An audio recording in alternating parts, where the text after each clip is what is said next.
Brilliant. Hello. I'm going to talk to you about potentially a very dry subject, but unfortunately a very important one, and that is the legal aspect. So I'm not a lawyer, so I can't. This is not legal advice. I do suggest you do your own due diligence.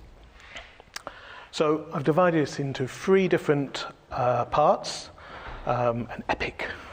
Part one is the data protection laws and compliance in computer software, and then personal identifying information, followed by software license and intellectual property.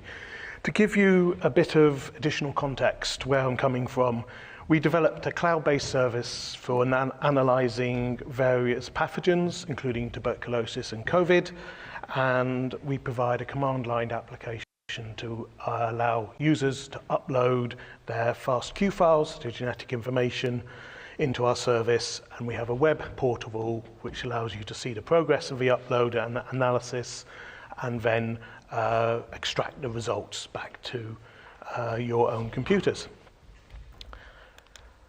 So you may be aware of the three data protection laws that we have in the UK. This is going to be UK bias, I'm afraid. So there's a UK GDPR, General Data Protection Regulation, and standing alongside those are the Data Protection Act and the Privacy and Electronic Communications Regulations, which covers communications. If you want some nice bedtime reading to put you to sleep, there's the links to the government sites. So why should we even care about this? Well, if you haven't noticed from recent media, having a breach and exposing public identifying information is hugely disruptive to your activities, and it can damage your reputation as well as your organisation, and there's a potential money loss, not just from huge fines, but also from legal suits and also loss of customers if you've commercialised. We want your software to be used and not tied up in legal problems. So, and potentially your data is very valuable both to legal and illegal actors. So moving on. So the responsibility for this at an organisational level is any organisation that provides goods or services, monitors individuals in the UK, and this is the one that will probably cover a lot of ourselves, is collects personal data on individuals in the UK, and there's also electronic communications, so social media, etc. The GDPR defines 7 principles, and these are carried through the other 2 pieces of legislation. Basically, lawfulness, fairness, and transparency. It requires us to identify a lawful basis for processing, ensuring the processing is in line with individuals' expectations and being open about how data is collected and used.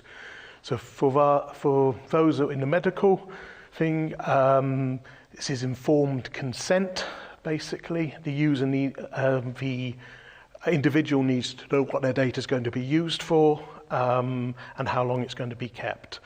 So moving on to personal limitations, data should only collect for specific or legitimate purposes, and it should be minimized. The amount of data we collect should be kept as the least amount as possible. So you really want to try and reduce the amount of data you collect. If you don't need to have somebody's address and postcode, just don't store it. If you have a system where the users need to log in, if you're able to and your application supports it and you trust the service, then use a single sign-on service. Most universities have them, but also if you need a commercial one, there's Auth0, but there's many other different commercial ones. I've got no shares in Auth0, just to warn you. There's also ORCID, which has been mentioned a few times during the course of this event, which is for researchers across many different organisations. And finally, if you're storing data about individuals in your data set, are you able to anonymise that data so the data cannot be, if the data is exposed, it cannot be linked back to individuals. I'll mention more about that in the PII. And again, accuracy. We need the data to be accurate. And there needs to be ways for people to check that, so freedom of information requests. And again, storage limitation, data, when you finish with it, individual data may need to be purged and definitely protected through security methods, which will lead on to integrity and confidentiality. Make sure you have code reviews on your data. It's so easy to leave, code reviews on your code. Make sure that you always have PRs, people checking your data. It's so easy to leave a log message, diagnostic message in your code, and then you potentially got a data leak. And then accountability basically means documenting where you're storing data, for how long, what data you're storing, and again, have regular data reviews. And remember, there's always going to be that one researcher you're going to work with that wants to keep data forever and collect absolutely everything. We actually have got a term for that now, a data greedy. I did want to have a nice picture of Gollum reaching for the data. Unfortunately, copyright, I can't have that.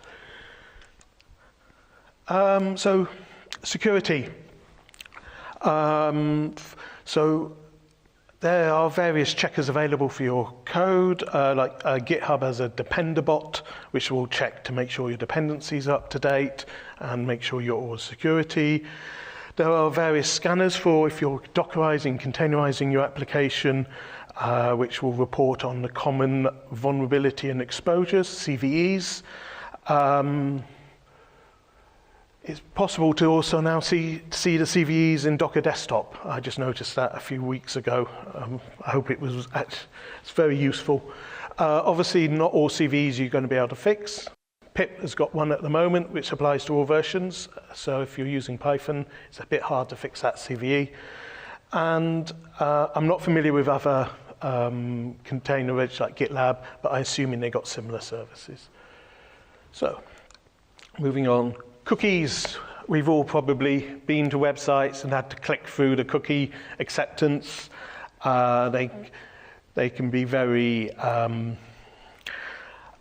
things. So they can be very useful, providing better user experience, session information, and also providing the owners with information about website usage, Google Analytics, for example.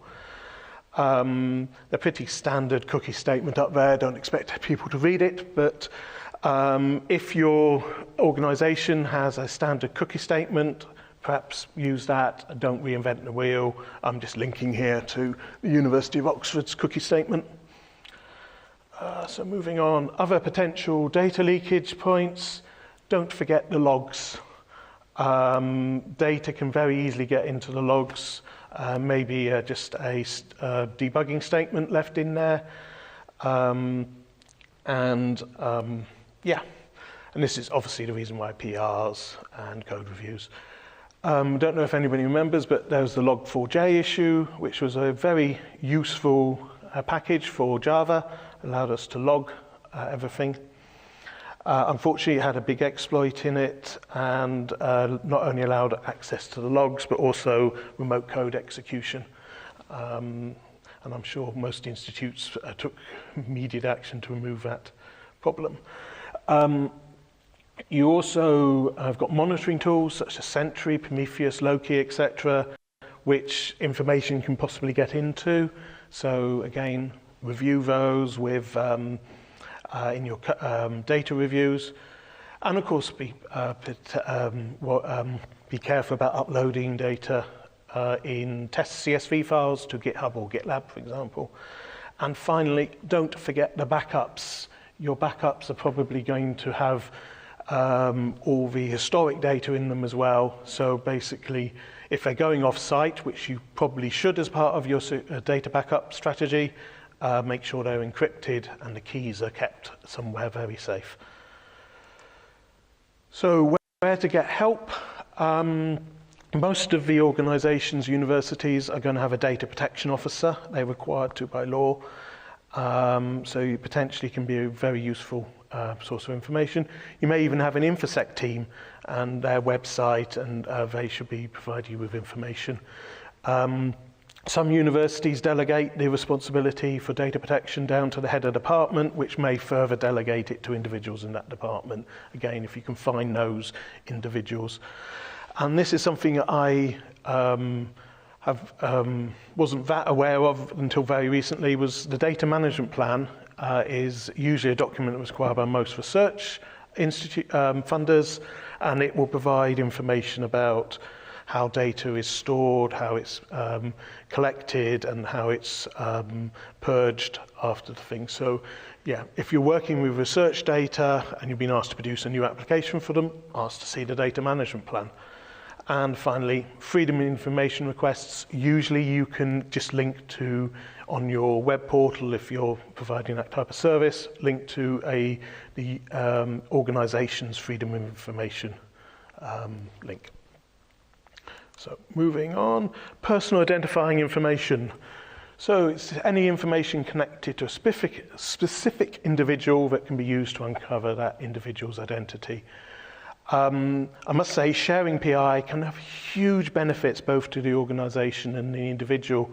Think emergency services, they can look up any medicines you're allergic to. So having that information shared, it can be very valuable, but it also can be valuable to illegal actors for identity theft, for example. So examples would be social security number, national insurance number, driver's license, passport. Those are all governmental IDs, all identify back to the individual. And then biometric data. How many people have got iPhones here? Yeah, quite a few of us. So yeah, that's got the Face ID or fingerprint, if you've got an older one, stored on it. And then financial information potentially can identify you through your financial movements of monies and shares, etc. And post address, date of birth, gender. I'm always very wary of giving my date of birth because it's used to protect financial information. And then genetic information. That can, obviously, you can have human DNA in genetic samples. If you're uploading to an archive, like, oh dear, I've forgotten the name of it now, but one of the major archive things, you should really, if you're not, you should really remove that human genetic information. And then medical records through the accession number. The accession number can be used to identify an individual. Finally, email addresses. We tend to hand those out quite often, in actual fact. But, oh. Sorry, don't know what's gone wrong here.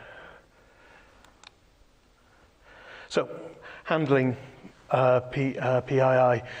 Users of the system. So, as I said already, if you can use one of these authentication services, you have to trust, obviously, that service, that it's not going to expose your data about your users of the system, but potentially it means you don't have to store sensitive information which you need to sort and pepper, etc., and the various other ways you anonymize that data. So PII in data, if you're able to anonymize it, then do. I'll mention about how to do that in a moment. Be careful about PI getting into logs, monitoring service, GitHub, I've already mentioned. And again, ask yourself, do we really need to store this information? So anonymizing data. We have CLI, which we use, allow people to upload the data. That may have a unique identifying ID in it. So what we do is we replace that ID with a randomly generated ID, UUID or GUID, if you're from Microsoft. And that then we create on the user's machine a mapping file from the PII ID to the randomly generated ID. So only the user can then get back to the individual and it's not stored on our system. One other advantage you can do to provide better user experiences on your web portal is to have a browser plugin that reads the mapping file from the local machine and transforms the HTML on the user's machine.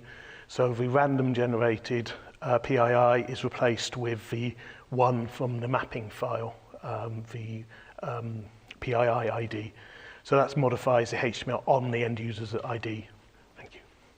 And then, yeah, so that's quite a useful way of doing it. And no information then is getting onto our cloud storage servers. So, as I said, PII was really useful. It can be explaining outliers and have follow-up questions. An example of this would be HIV research that was conducted. A gentleman called Stephen Kwan, who's unfortunately no longer with us, he was identified as not being able to catch HIV, or AIDS, I should say, and they were able to go back to him and get additional information and do additional research with his consent. So demographic analysis, longitudinal studies following humans through from birth to death, and then linking data sets and socioeconomic studies. And the importance of PI is only going to increase, and it's going to get harder. We need the informed consent of the individuals, obviously, to do this.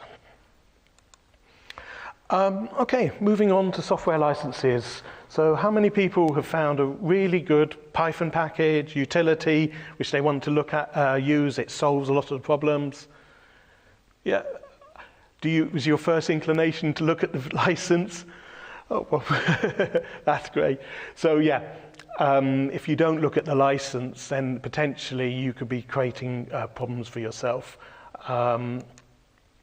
There are a number of licenses from free and open to non-free. Like public domain license, the free and open start with the public domain licenses, Creative Commons, so you can do whatever you want with that. And then you've got permissive licenses like MLT and Apache. Those are ones that we tend to prefer. But then you have the copyleft ones like GPL and AGPL, which do cause problems if you're going to commercialize the product. I'll mention a bit more about that in a moment. And then, of course, you've got the non-free, like non-commercial licenses and proprietary licenses. And then beyond that, obviously, you've got the NDAs and security type stuff.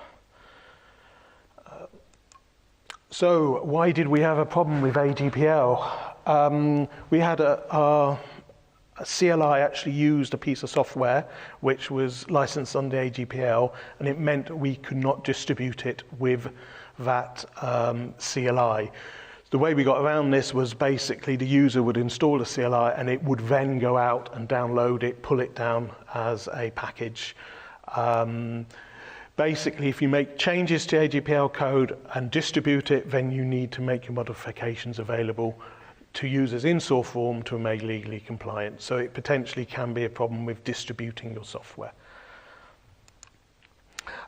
We also had an issue with Mongo. I'm making no value judgments here between Mongo and the cloud services, but basically we had Mongo running on our cloud services, and they changed their license agreement, and some of the cloud service providers did not want to have Mongo running above a certain version. The way we got around this was we locked the version number, the version of Mongo we're using.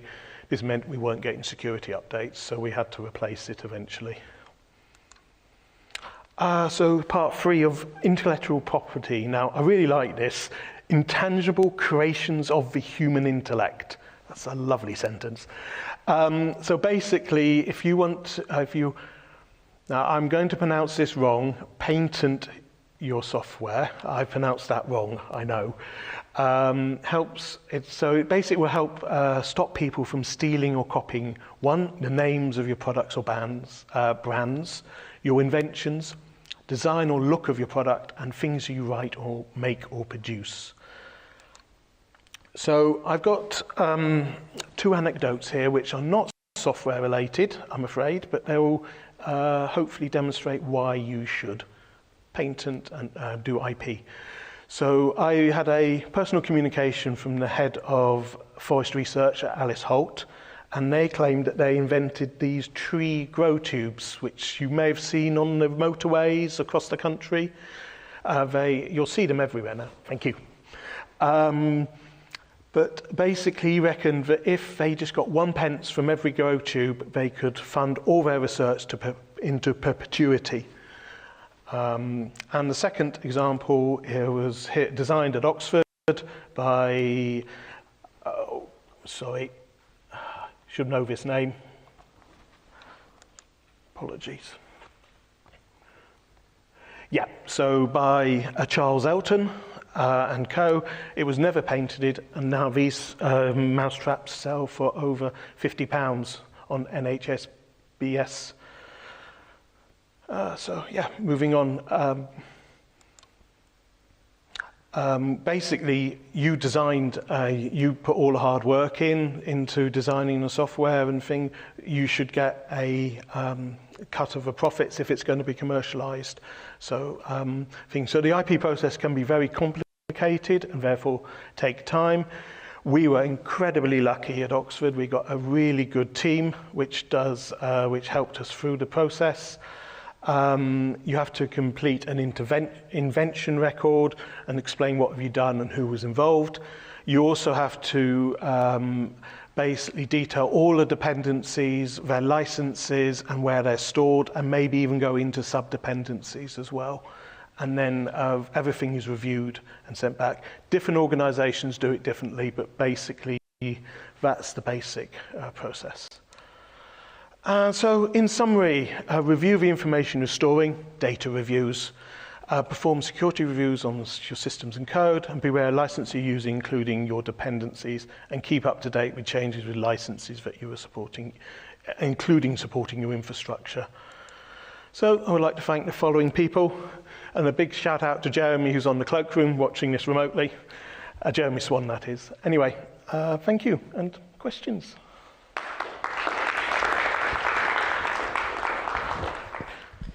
So, thank you very much. We already have a couple of questions coming in through Canopy, so I just need to get to the right talk.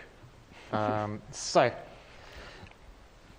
let's start at the top. So, they'll show up there eventually. Okay. So, there's a question from James Frost asking, is software patentable in the UK?